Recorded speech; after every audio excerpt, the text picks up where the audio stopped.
UPSC does not select memories. UPSC ऐसे लोगों को सेलेक्ट नहीं करता है जिनकी मेमोरी बहुत स्ट्रांग हो, बल्कि वो ऐसे लोगों को चुनता है जिनकी निर्णय क्षमता जो है बहुत अच्छी हो, जो प्रेशर में एकदम क्लियर सोचते हैं।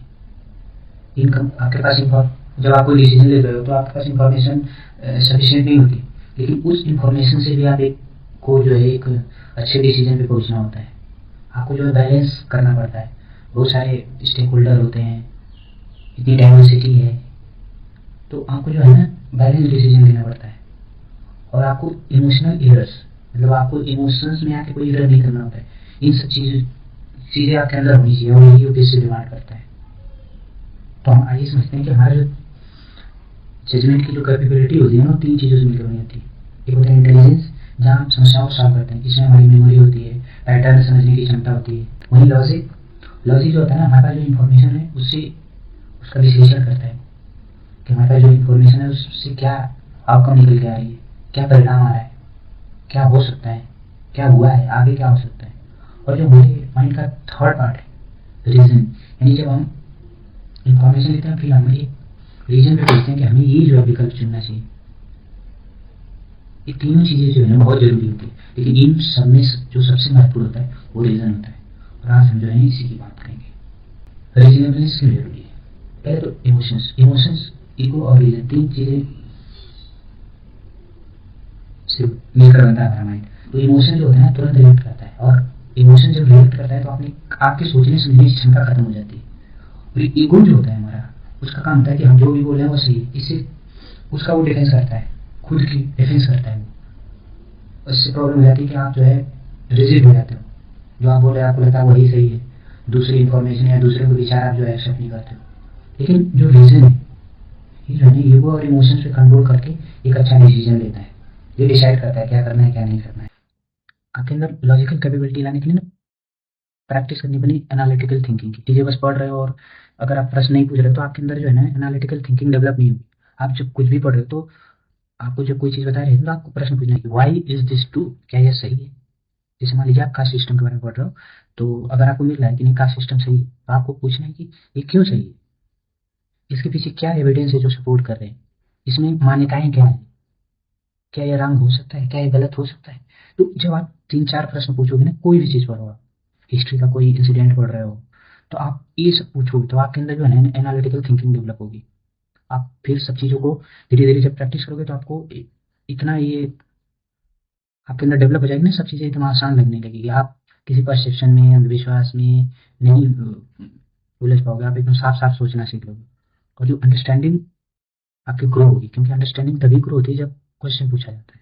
इसमें दूसरा है फैक्ट वर्सेस इंटरप्रिटेशन। कभी कभी जो फैक्ट होता है ना उससे हटके इंटरप्रिटेशन हम एक कहानी बना लेते हैं। फैक्ट मतलब होगी what actually happened, interpretation meaning you assign alternative other. जैसे जो फैक्ट हो गया, मान लीजिए आपने कोई मॉक टेस्ट दिया, उसमें मार्क्स कम आए हैं, ये फैक्ट है। लेकिन आपने कहानी क्या बना ली है कि मैं जो है मेरे नंबर कम आ रहे हैं, मैं यूपीएससी क्लियर नहीं कर पाऊंगा क्योंकि मेरे नंबर कम आ रहे हैं। यानी अब ये जो है ना आपकी सोच जो आपने एक कहानी बना ली है वो आपको इतना फ्रस्ट्रेट कर देगी, इतना परेशान कर देगी, डीमोटिवेट कर देगी ना कि आप फिर पढ़ाई भी छोड़ सकते हो। यानी कि फैक्ट है कि आप मार्क्स कम आए तो आपको सीधा सोचना चाहिए ना कि मार्क्स कम आए, पढ़ा कम हूँ, मैं अगली बार अच्छे से पढ़ के दूंगा, या मैंने जो मेरे पास जो सोर्स है वो सफिशिएंट नहीं है या गलत है। तो आपको अल्टरनेटिव थिंकिंग उस पर डेवलप करनी पड़ेगी। आपको दिमाग में जो आ रहा है कि नहीं अब मैं फेल हो जाऊंगा, मुझे नहीं समझ आ रहा है, तो आपको एक अल्टरनेटिव थिंकिंग डेवलप करनी की हो सकता है सोर्स अच्छा नहीं मेरे पास, जिससे मैंने पढ़ाई करी उससे प्रश्न नहीं आए, या मैंने ठीक से पढ़ा नहीं, मैंने उसको मेमोराइज नहीं कर पाया, समझ नहीं बना पाई। यानी ये अल्टरनेटिव थिंकिंग आपको डेवलप करनी पड़ेगी। जब आप कोई गलत स्टोरी बनाते हो किसी फैक्ट पे तो आप गलत डिसीजन लेते हो।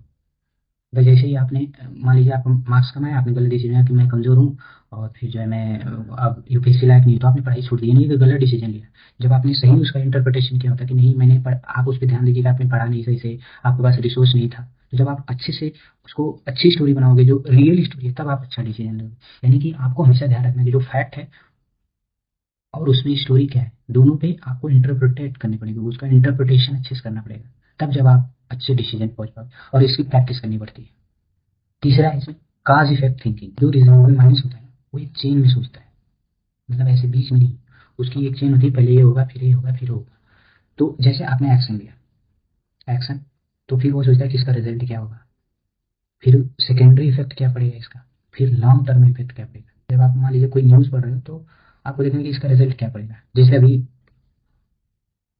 यूजीसी ला लाई थी सेंट्रल गवर्नमेंट, तो आप जब इस न्यूज़ को पढ़ रहे हो ना, तो आपको ये देखना पड़ेगा कि सरकार ने ये एक्शन लिया है, इसका तुरंत रिजल्ट क्या पड़ेगा, बाद में क्या इसका इफेक्ट पड़ेगा, फिर लॉन्ग टर्म में क्या इफेक्ट पड़ेगा। तो आप उस चीज़ को, फिर उस न्यूज़ को ना पूरे अच्छे से समझ जाओगे, यानी कि ये जो कारण है इसका इफेक्ट क्या पड़ रहा है। इस तरीके से जब आप सोचोगे ना तो आपकी थिंकिंग डेवलप होगी। नेक्स्ट है डिटेक्ट थिंकिंग एरर्स। अगर आप चाहते हैं कि डिसीजन जो आप ले रहे हैं वो सही हो, तो आपको थिंकिंग एरर पे ध्यान देना पड़ेगा कि आप जो डिसीजन लेते समय सोच रहे हो क्या उसमें थिंकिंग एरर तो नहीं है।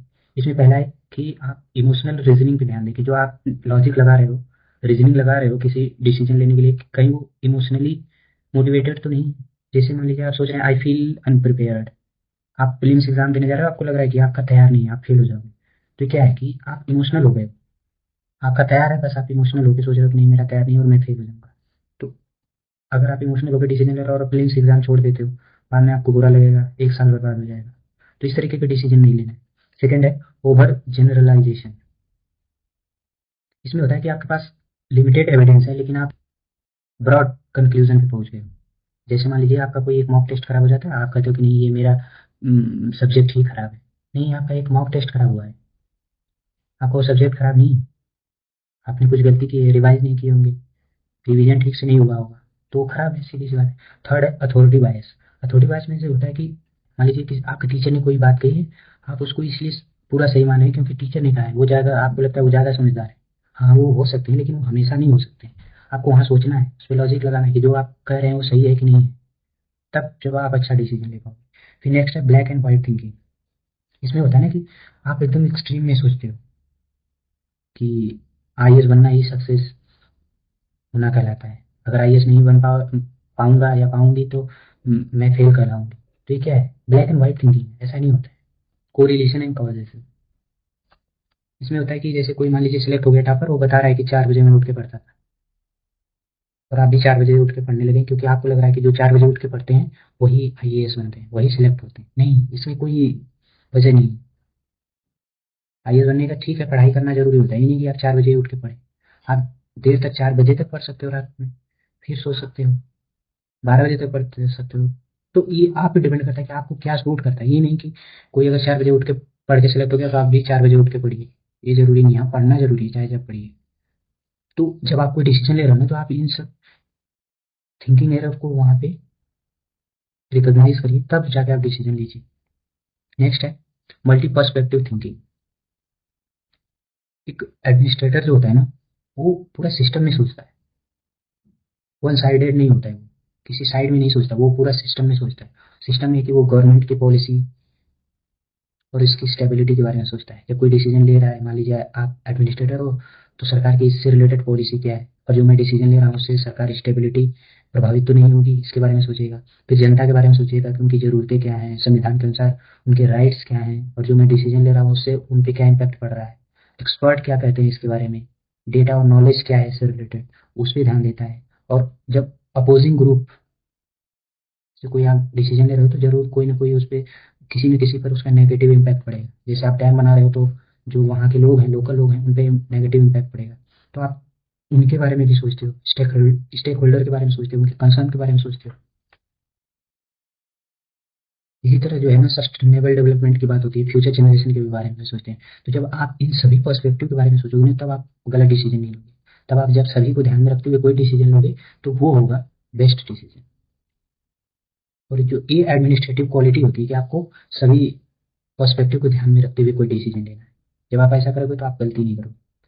नेक्स्ट है रिड्यूस ईगो इन थिंकिंग। बहुत सारी डिसीजन में जो प्रॉब्लम आती है ना, वो ईगो की वजह से होती है। क्योंकि ईगो जो होता है ना, वो हमेशा सोचता है कि मुझे जीतना है। और रीजन थिंकिंग जो होती है, रीजन जो कहता है कि नहीं क्या सही है क्या गलत है, उस पर डिसीजन लेता है। और एक एडमिनिस्ट्रेटर के तौर पे आपको आपके ईगो पे नहीं बल्कि आपका सही होना बहुत जरूरी है। इसलिए जो है ना, आपको जो अनसर्टेनिटी है, क्योंकि कोई भी डिसीजन लोगे ना तो बहुत सारी अनसर्टेनिटी होती है। आप डिसीजन हो सकता है बाद में करेक्ट हो जाए, तो आपको उस चीज करेक्ट हो जाए, इनकरेक्ट भी हो सकती है, तो आपको उस चीज को एक्सेप्ट करना है। और जो आपका विश्वास है उसको एविडेंस पे जो है ना उसको अपडेट करना है कि आपके पास जो बिलीव बना हुआ है, पहले आप बिलीव पे ध्यान रख के डिसीजन नहीं लेना है, बल्कि आप कोई एविडेंस हो तब लो आप डिसीजन, या किसी नतीजे पे पहुंचो, या किसी को सही गलत करना है तो पहले एविडेंस हो। यानी आपको जो है सत्य की खोज करनी है, ये नहीं कि मुझे मैंने जो कह दिया वो सही है, नहीं, आप एविडेंस ढूंढो, फैक्ट ढूंढो, तब जाके किसी नतीजे पे पहुंचो, तब जो है आप गलती नहीं करोगे। फिर नेक्स्ट इसका है स्ट्रक्चर्ड डिसीजन फ्रेमवर्क। जब आप इस स्ट्रक्चर का फॉलो करोगे ना, तो आप इमोशनल होकर डिसीजन नहीं लोगे और उस डिसीजन में गलती होने की संभावना नहीं होगी। पहले आप, तो ये स्ट्रक्चर है कि पहले आप प्रॉब्लम को समझो, क्या प्रॉब्लम है, फिर उसके कारण को ढूंढो, फिर उसके सॉल्व करने के क्या क्या ऑप्शन हो सकते हैं उस पर जाओ, फिर सभी ऑप्शन के कंसिक्वेंसेस क्या हो सकते हैं उसको ढूंढो, फिर बेस्ट चॉइस क्या है, उसमें से बेस्ट चॉइस क्या हो सकती है, तो आपको जो उसमें बेस्ट लगे, जिसमें कम लागत लग रही है, कम मेहनत, जो ज्यादा लोगों के लिए हेल्पफुल है, आपके लिए हेल्पफुल है, तब आप उस बेस्ट उसको चूज करें, उसको सेलेक्ट करें, तब जो है आपको ना जो गलती करने की जो संभावना है वो कम हो जाएगी। अब इसका नेक्स्ट है कॉग्निटिव इंड्योरेंस।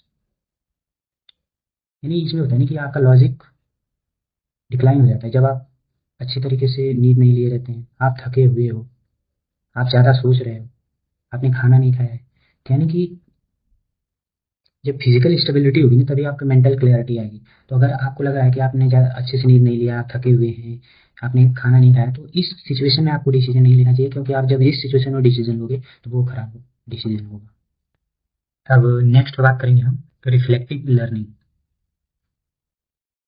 आप केवल अनुभव ले रहे हैं वो पर्याप्त नहीं होता है।